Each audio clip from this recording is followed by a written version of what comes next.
now I've got my light set up properly on its stand. It's in a nice spot and it's just slightly, it's up here, which is good for me. It's a little bit taller than I am. I'm going to talk a little bit about how the light is going to affect the result you get when you photograph someone, and some of the terms we use to discuss lighting in terms of how it relates to the lighting and what we're describing. So we've got some lighting guides up on the wall in the studio and in your classroom that will give you a good overview of different lighting styles and approaches, the kind of kit you might need to do them, and the names. And when people sort of say, oh, I like that Rembrandt lighting, or I want a short lighting or soft lighting, or whatever it is, you can kind of see side by side what that is and how it's being produced and the effect it has.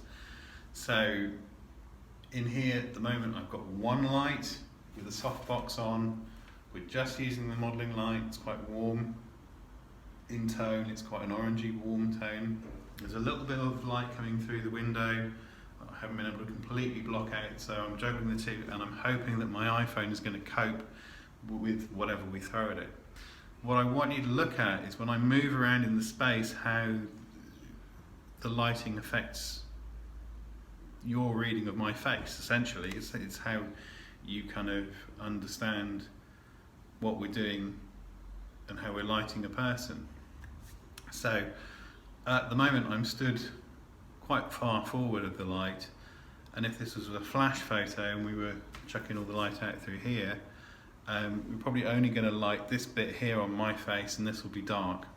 So it's very much an edge, catching an edge. If I step back, I head towards something that might be close to Rembrandt lighting, light on one side, bit of light coming in on the shadows on here, and if I step back again, I go into something that could be softer. It's lighting the whole face.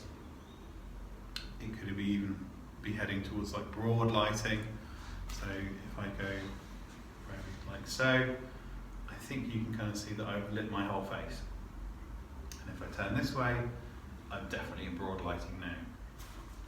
So the differences that lighting has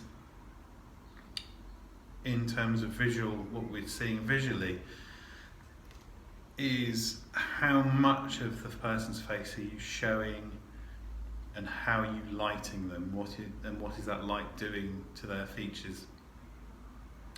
Broad lighting and short lighting, so broad lighting is very much where we're lighting the whole face, is going to give you a rounder overall impression of the face because we're lighting everything. Short lighting is when we really light one angle. We light that off, so the light's coming in from one side. Let's see if I can get it right. It's a little bit harsh in here on here, I know, but when it works, it's an interesting effect. So we're running the light down one side of the face and we're not lighting quite so much on this side.